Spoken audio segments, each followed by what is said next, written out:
Welcome to the Slop Farm. Enjoy the video. You start by preparing the physical link. Plug a good data USB cable into your phone and desktop. Once connected, unlock the phone and grant any USB permission prompts.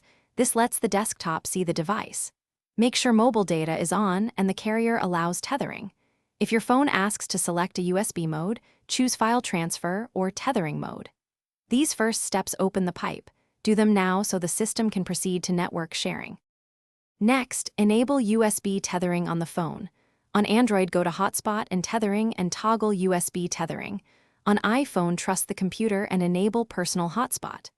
Once toggled, the desktop should detect a new wired network adapter.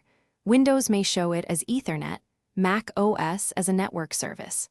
If prompted, allow the connection and accept any driver installations. This creates a routed link from mobile carrier to your desktop, so apps and browsers will start using the phone's internet immediately. Finally, verify the desktop has an IP from the phone and test browsing or pinging a website.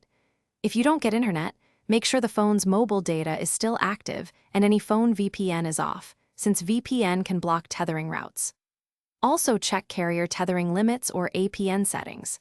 If problems persist, disconnect and reconnect the cable, restart the phone, and re-enable USB tethering. One key tip: reinstall.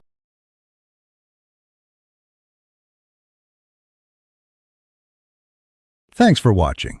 Consider subscribing if we helped you today.